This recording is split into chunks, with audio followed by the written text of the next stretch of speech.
Madame, Monsieur, bonsoir, bienvenue dans ce journal. Voici ce que domine l'actualité. Ils n'ont plus besoin de quitter la Nawa pour se soigner. L'hôpital général de Miyagi offre des soins de qualité aux malades avec un plateau technique aux normes. L'établissement inauguré ce mercredi par le Premier ministre Patrick Achi exhorte le personnel soignant à réserver un bon accueil aux patients. Et non à l'augmentation anarchique des tarifs des transports. L'annonce des réajustements du prix de l'essence super n'est pas une raison. C'est le message des autorités du secteur qui ont rencontré les ligues de consommateurs et les opérateurs, les transporteurs qui se sont engagés à ramener les coûts à leur niveau. Et ce sont des producteurs désormais identifiés ainsi que leurs vergers. Le Conseil Café Cacao a procédé à la distribution des cartes à ces acteurs de la chaîne. C'était ce mercredi à la Kestave au plateau en présence du ministre de l'Agriculture. Cette initiative de l'organe de régulation du secteur permet de mieux contrôler l'appareil de production. Et puis la Côte d'Ivoire s'apprête à ouvrir les frontières terrestres fermées depuis la pandémie de Covid-19. Le Japon et l'Organisation internationale des migrations soutiennent le pays. Ils ont remis du matériel de surveillance médicale au corridor à Noé. Le Premier ministre est arrivé ce mercredi dans le district du Bassa-Sandra, attendu dans les régions de la Nawa et de San Pedro pour l'inauguration d'importantes infrastructures sanitaires. Patrick Achi, après les honneurs militaires, a été accueilli par les cadres de la région avant de communier avec les populations venues en grand nombre. Comme vous le voyez sur ces images, elles n'ont pas caché leur joie de recevoir le chef du gouvernement, porteur de bonnes nouvelles de développement. Le Premier ministre Patrick Achi qui a procédé justement à l'inauguration de l'hôpital général de Miyagi, un établissement qui offre désormais des soins de qualité à la population. Ce centre dispose de tous les équipements pour mieux s'occuper des malades. Alexis Ouedraogo. Voici l'hôpital général de Miyagi. Coût d'exécution, 24 milliards de francs CFA, dont 7 milliards pour l'équipement de pointe. Ce mercredi, la population venue en grand nombre accueillir le chef du gouvernement prit son bonheur. Vraiment, je suis très heureuse ce matin parce que le ministre Patrick Achi est là pour nous aider. Merci pour toute cette mobilisation. Merci aux autorités. Avant, c'était difficile. Les femmes étaient transférées, elles étaient évacuées à l'hôpital général de Soubré. La distance faisait au moins 1 heure du temps. Mais maintenant, l'hôpital est installé au milieu ici. En tout cas, c'est un grand soulagement. Avec elle, les autorités de la ville, car Miyagi, forte zone de production de cacao, mais aussi d'EVA, accusait un retard important de développement, aujourd'hui en cours de résolution. Désormais, vous aurez tous les soins dans notre hôpital départemental de Miyagi, qui n'a rien à envier à un centre hospitalier régional. Ne craignez pas pour le coût des prestations, puisqu'il s'agit avant tout d'un hôpital public. Les tarifs sont les mêmes pour tous. Bâti sur 5 hectares avec une douzaine de services intégrés, le centre, selon le ministre de la Santé, s'inscrit dans la vision du chef de l'État d'améliorer la prise en charge sanitaire des populations. Nous envisageons, à travers la mise en place de ce type d'établissement et des différents établissements de santé de proximité des différents départements du pays, développer un continuum de soins, un réseau de soins de proximité pour adresser localement au moins 80% des besoins de nos concitoyens en santé. Échange de dons des populations reconnaissantes et du Premier ministre. Quand il s'avance au pupitre, Patrick Achi salue la mobilisation autour de la politique de développement initiée par le chef de l'État. Le nouvel hôpital général permettra d'offrir des soins de qualité aux populations de la ville de Miyagi, mais à toute la région de la Nawa. Les femmes, les jeunes, les enfants, à compter d'aujourd'hui, vos soucis de santé sont terminés. Toujours le mot pour un contrat nouveau de confiance entre personnel de santé et population. On parle souvent du nombre de lits, de l'expérience des plateaux techniques, des équipements. Mais on ne peut oublier qu'il ne serait rien sans les hommes et les femmes qui vont lui permettre de jouer pleinement leur rôle. Mais vous aussi, quand on vient, accueillez-nous bien. Vous aussi, quand on vient, bon, ils disent qu'ils ont compris. Sur les doléances portant notamment l'extension du réseau électrique, l'accès à l'eau potable ou encore le bitume, le chef du gouvernement s'est voulu rassurant. Avec son Excellence, Monsieur le Président de la République, nous le disons et surtout, nous le faisons. Vous avez raison de croire au rassemblement qui permet le développement, à la paix qui permet la prospérité et à la solidarité nationale. Parce que c'est dans cette paix, cette concorde, cette entente, cette fraternité seule qu'un édifice comme ça peut voir le jour. La division, la mésentente, la discorde ne peut rien créer de positif. Après cette étape, cap sur San Pedro. Et justement, c'est fait en début d'après-midi. Le Premier ministre était cette fois dans la région de San Pedro. Il a procédé à l'inauguration du centre hospitalier régional de la ville d'une capacité de 110 lits avec un matériel à la pointe de la technologie. Le CHR va lui aussi contribuer à un service sanitaire de qualité pour les populations de tout le district conformément à la volonté du chef de l'État. Et on reste à San Pedro où désormais le service de santé est à la hauteur, comme on vient de le voir. Et c'est une belle opportunité pour la CAN. La ville portuaire doit accueillir une poule lors de la Coupe d'Afrique des Nations de 2023. Des infrastructures sortent de terre. Le président de la CAF était dans la ville de San Pedro pour voir le niveau de réalisation des chantiers. Salif Ouattara. Accompagné du ministre des Sports, Paulin Claude Dao, et de celui des PME de l'artisanat, Félix Anoblé, également député maire de San Pedro, le président de la Confédération africaine de football a effectué le déplacement pour San Pedro sur un vol de la compagnie nationale aérienne. 45 minutes de vol, le temps de s'imprégner de l'état d'avancement des travaux sur le terrain. Les voiries en construction, le stade de 20 000 places, dont la bâtisse affiche déjà fière allure, et la cité Cannes ont reçu au pas de course la visite de la délégation CAF. Les explications des services spécialisés ont permis au président Motsepe de mieux cerner les difficultés sur le terrain et les performances enregistrées. Il s'agit de l'ONS, l'Office national des sports, représenté par sa directrice générale, Mariam Kone Yoda, et le COCAN, le comité d'organisation de la CAN 2023, fort de la présence de son président, François-Albert Amicha. San Pedro, la phase visible de grands travaux entamés dans plusieurs villes ivoiriennes. Une fierté pour le président de la CAF qui se dit satisfait de l'état d'avancement des travaux. Yeah, there were some people who came from CAF. Certaines personnes sont venues de la CAF. And the general secretary also is coming for the second time. Et le secrétaire général de la CAF est venu pour la deuxième fois. And he says to me that since his last visit, there's big progress. Il nous dit que depuis sa dernière visite, il constate d'énormes progrès. Yeah. So we are very focused from CAF because this is going to be one of our exciting stadiums for the AFCON. À la CAF pour que cette CAN soit excellente. À 15 mois du coup d'envoi de la 34e édition de la Coupe d'Afrique des Nations de football, la Côte d'Ivoire affûte ses armes afin d'être prête le jour dit. Un objectif partagé par le patron de la CAF qui a déjà pris rendez-vous pour la CAN 2023 en terre ivoirienne. Et on poursuit avec ce communiqué de la Chambre haute du Parlement. Monsieur Jeannot Aoussou-Kouadio, président du Sénat, convoque mesdames et messieurs les sénateurs à la séance plénière relative à l'ouverture de la session ordinaire 2022 qui se tiendra le mardi 12 avril 2022 à 10h à la Fondation Félix Houphouët-Boigny pour la recherche de la paix à Yamoussoukro. Ce communiqué tient lieu de convocation individuelle.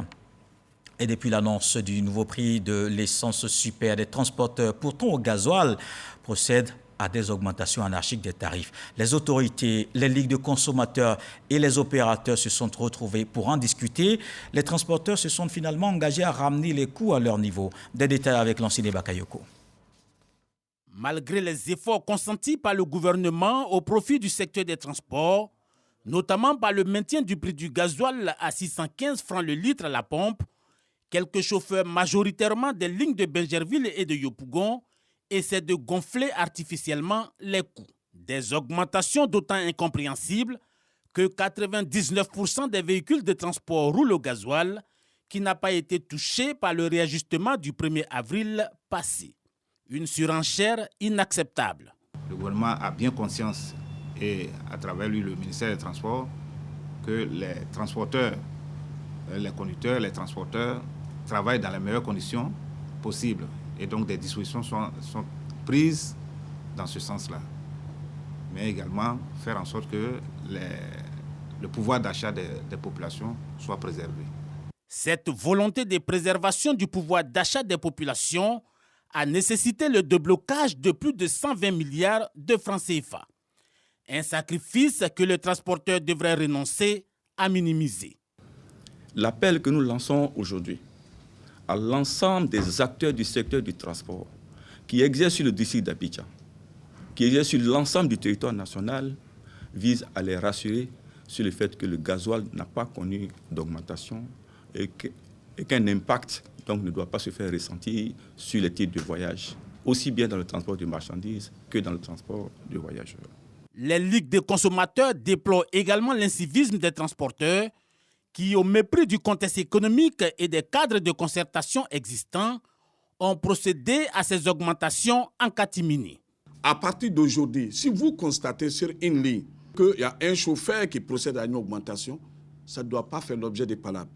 Vous allez nous saisir et nous, à notre niveau, nous allons saisir les responsables pour que nous intervenions sur cette ligne-là et ramener ceux qui procèdent à des augmentations, les ramener à la raison. Une grande rencontre est prévue ce jeudi au siège du Haut Conseil des transporteurs. 2 messages majeurs à passer.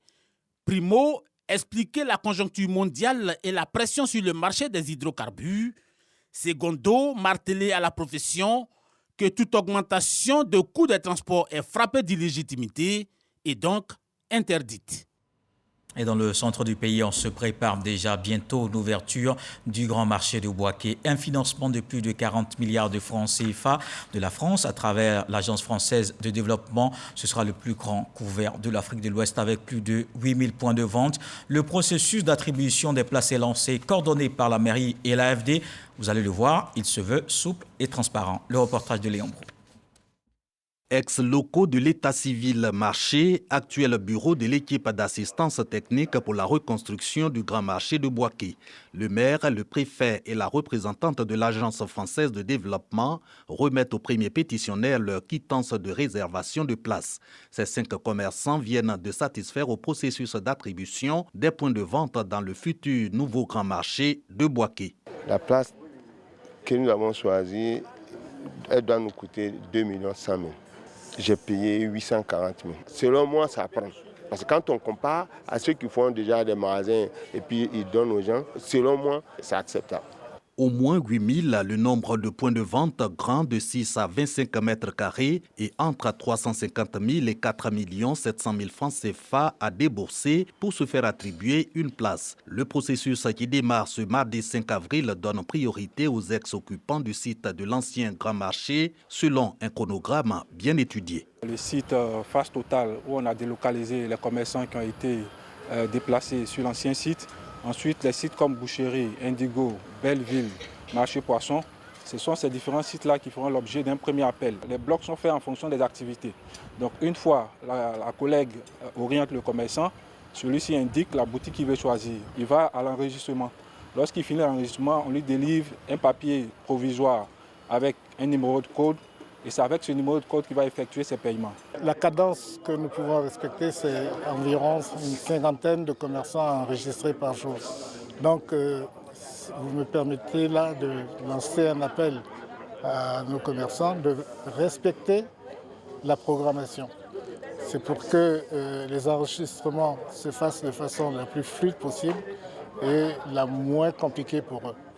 Assurance aussi quant au délai de livraison de l'infrastructure. Plus de contrats à passer, plus d'obstacles ni à la célérité, ni au financement des travaux. Le taux d'avancement concernant le lot A, 93%. Pour le lot B, là où il y a les travaux de bâtiment, donc aujourd'hui nous sommes à 7% de taux d'avancement, mais notre objectif c'est d'achever 3 blocs fin décembre 2022. Le plan de financement est conforme et permet la réalisation de toutes les infrastructures prévues. Le grand marché de Bouaké est parti en fumée depuis 1998. Sa reconstruction a démarré fin 2019 sur financement de la France à hauteur de 40 milliards de francs CFA.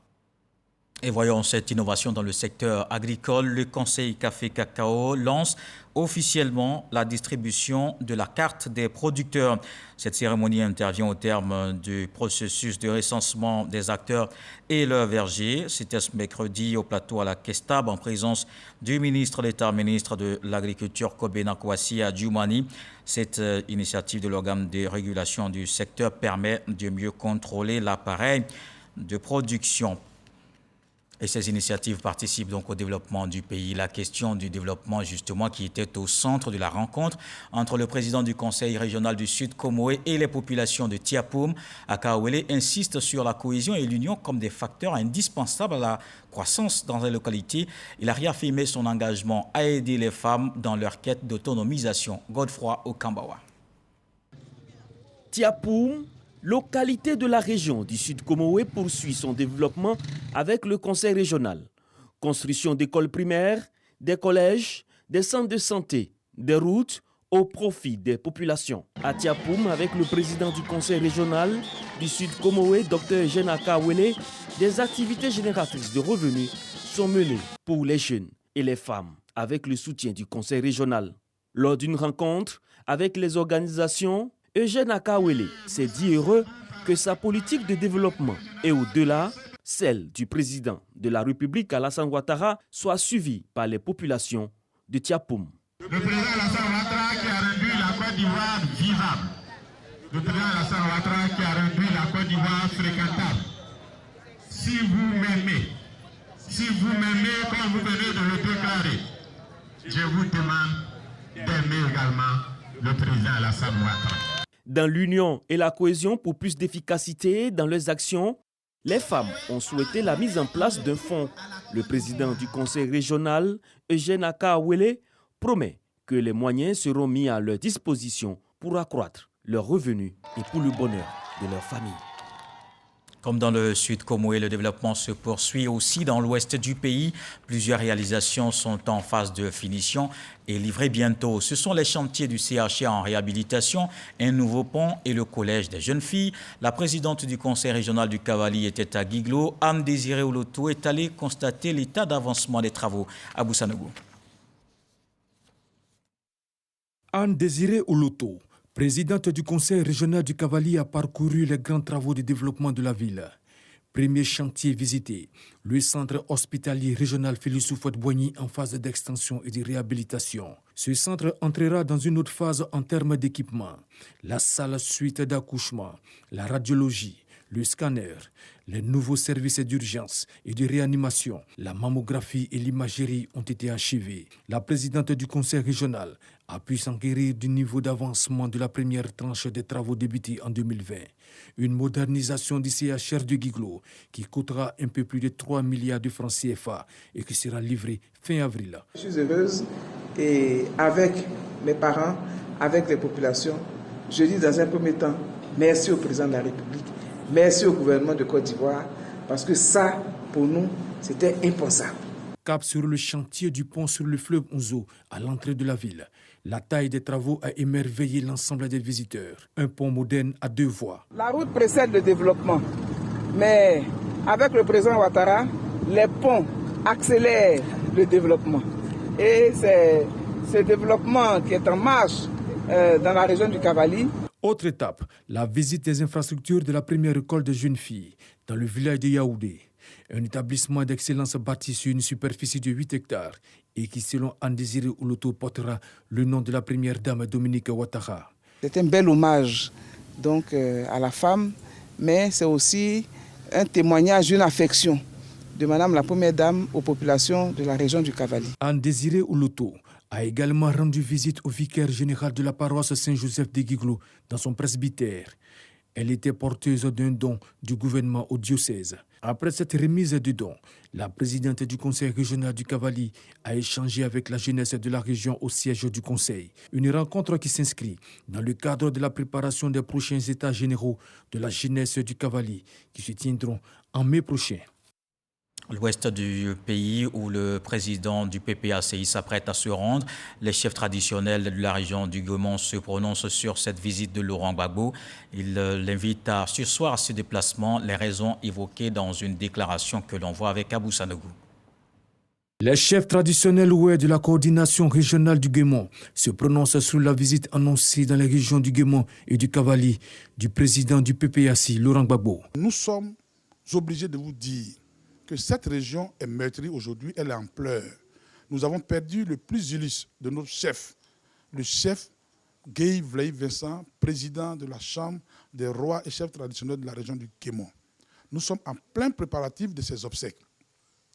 Le ministre Kwadjo Konan Bertin, qui devait effectuer une visite ici dans notre région, a été obligé d'annuler cette visite parce qu'ayant appris le décès de notre grand chef.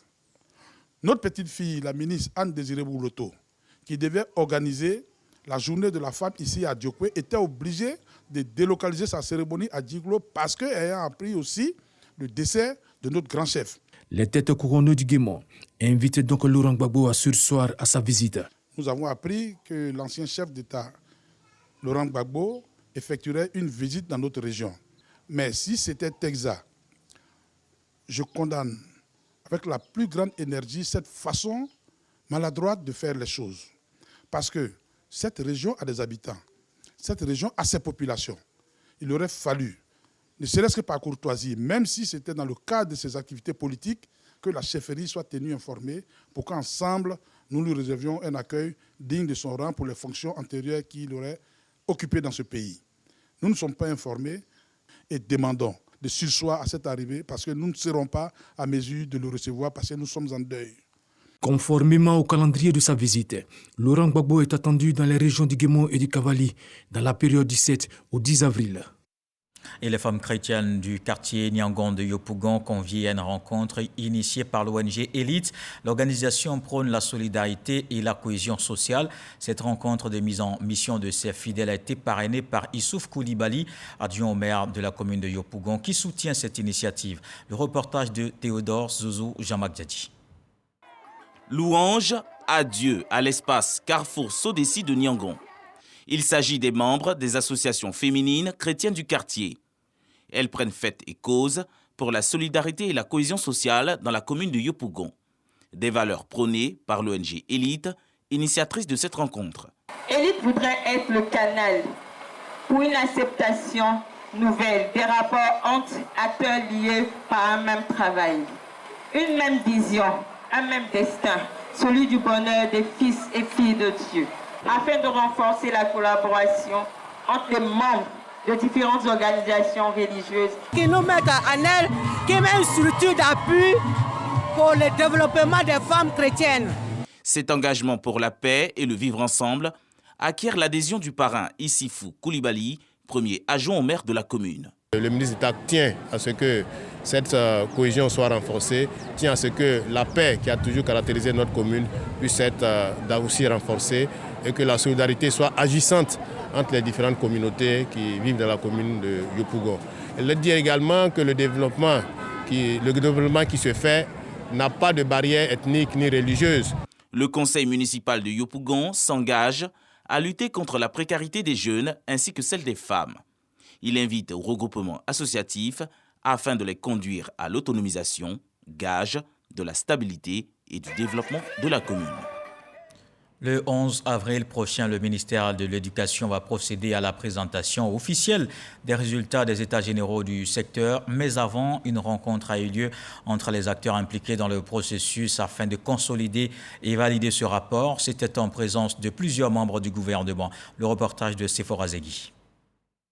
L'on se souvient, le 19 juillet 2021, Patrick Hachi, le Premier ministre ivoirien, lançait les états généraux de l'éducation nationale et de l'alphabétisation EGENA. Place aujourd'hui à la validation des résultats obtenus avec la participation de toutes les parties prenantes. Les ministres Claude Paulin d'Anhaut des Sports et Kofi Nguessan de l'enseignement technique sont venus apporter le soutien à l'initiative. Il est nécessaire de créer des passerelles entre l'éducation nationale et l'enseignement technique et la formation professionnelle pour permettre aujourd'hui qu'il y ait un vrai maillage pour ce pays, pour les enfants de notre pays.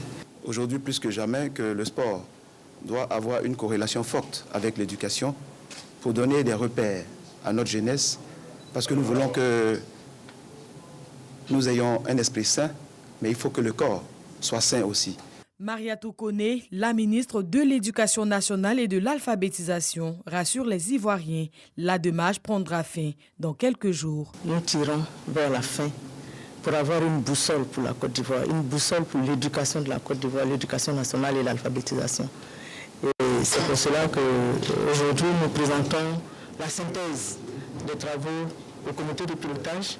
C'est à travers la validation du comité de pilotage que nous allons maintenant aboutir à un document avec des référents pour la Côte d'Ivoire. Le 11 avril prochain, le rapport final des États généraux de l'éducation nationale et de l'alphabétisation sera remis au chef du gouvernement.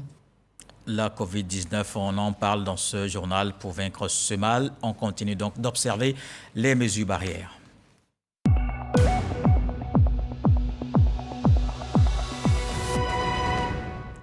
Le ministère de la Santé, de l'Hygiène publique et de la couverture maladie universelle a enregistré ce mercredi 6 avril 13 nouveaux cas de COVID-19, 4 guéris et 0 décès à la date du 6 avril 2022. La Côte d'Ivoire compte donc 81 793 cas confirmés, dont 80 949 personnes guéries, 796 décès et 39 cas actifs. Au total, 11 802 581 doses administrées contre la COVID-19. Et comme vous le constatez, les cas de contamination sont en baisse ces derniers jours et la Côte d'Ivoire s'apprête à ouvrir les frontières terrestres fermées depuis la pandémie de COVID-19. Le Japon et l'Organisation internationale des migrations soutiennent le pays. Ils ont remis du matériel de mobilité et de surveillance médicale au corridor à Noé. Eugène Atoubé. Pas question de baisser la garde face à la COVID-19. C'est ce message qui est porté aux populations et traduit dans cette remise d'équipement. Ce sont 2 ambulances médicalisées pour le transport des malades et leur prise en charge dans les structures dédiées et des caméras thermiques destinées à détecter les cas suspects de maladie. Un don du projet conjoint JICA-OIM au nom d'un même engagement. Améliorer la facilitation de la mobilité transfrontalière et renforcer les capacités de santé publique au point d'entrée des corridors Abidjan-Lagos et Abidjan-Ouagadougou, que sont respectivement les postes frontières de Noé et l'Alé-Rabat. Le matériel fourni correspond bien aux besoins des frontières de la Côte d'Ivoire. On ne peut que féliciter le gouvernement. Je voudrais exhorter les agents et les utilisateurs des points d'entrée de Noé et de l'Alé-Rabat à une utilisation consciencieuse des équipements fournis par HLD Durabilité. L'équipement reçu du projet JICA-OIM va contribuer de manière significative à freiner la propagation des maladies transmissibles, dont la COVID-19. Un appui technique sera fourni aux services en charge de la santé à Noé et l'Alé-Rabat sous diverses formes, spécifiquement pour la mise à jour de procédures opérationnelles standardisées dans le cadre de la surveillance des maladies à potentiel épidémique. La formation et la sensibilisation sur une bonne utilisation des équipements fournis et les bonnes pratiques en termes de prévention des épidémies. Ce don aujourd'hui permet de nous préparer et de renforcer nos capacités pour que nous puissions donc non seulement atténuer les effets de la Covid, mais il va falloir donc se préparer à ouvrir les frontières et je pense que les frontières vont beaucoup contribuer donc à la croissance économique. Les équipements réceptionnés par le ministère de la Santé ont été remis à l'Institut national d'hygiène publique et à répartir entre les villes de Noé, point d'entrée au Ghana, et l'Alé-Rabat, point d'entrée au Burkina Faso. En mission aux États-Unis, le ministre des Mines, du Pétrole et de l'Énergie a rencontré la communauté ivoirienne vivant à Houston. Les ressortissants ivoiriens restent solidaires au pays de l'oncle Sam. Thomas Camara a alors souhaité qu'ils se fassent distinguer par la qualité de leur travail. Adama Koné. À Houston, aux États-Unis, dans le Texas, environ 2000 Ivoiriens mènent une vie paisible dans divers secteurs. La communauté ivoirienne regorge de beaucoup d'étudiants et aussi beaucoup de nos frères et sœurs sont dans l'industrie de l'énergie et dans le domaine médical qui ici à Houston sont les 2 industries les plus en vogue. Le ministre des Mines, du Pétrole et de l'Énergie, Thomas Camara, a rencontré le bureau de leur organisation à la faveur de la conférence mondiale sur l'énergie. Les Ivoiriens de Houston gardent le contact avec le pays d'origine et restent ouverts à toute opportunité. On a la possibilité d'y aller, bon, pas très souvent, mais une fois en passant, aussi avec maintenant le téléphone. On parle beaucoup avec les parents et tout ça. Et ici, la communauté ivoirienne nous permet aussi de garder un lien un peu étroit avec notre culture. Vraiment, je suis très ouverte à repartir en Côte d'Ivoire parce que vraiment, c'est grâce à la Côte d'Ivoire que j'ai pu faire mes études. Donc vraiment, je suis redevable. Pour le ministre Thomas Camara, les ressortissants ivoiriens doivent toujours entretenir l'image de marque de la Côte d'Ivoire. Qui doivent promouvoir une très bonne image de la Côte d'Ivoire à l'étranger, tant au point de vue personnel, au point de vue civique, qu'au point de vue professionnel. Qu'ils se comportent de sorte que quand on parle de la communauté ivoirienne ici à Houston, qu'on parle de cela avec beaucoup de respect, beaucoup de considération. À l'image de notre président de la République qui a repositionné la Côte d'Ivoire au plan international. L'Ivoirien nouveau, c'est en Côte d'Ivoire et c'est à l'étranger. La prochaine conférence mondiale sur l'énergie de Houston se tiendra du 6 au 10 mars 2023. Et ce journal est terminé. Merci de l'avoir suivi. Retour de l'actualité, 23h avec Michel Mambo. Ce soir, le sage nous apprend que le sel a beau avoir du goût, le nez ne lui accordera aucune importance. Dieu le voulant, on se retrouve demain.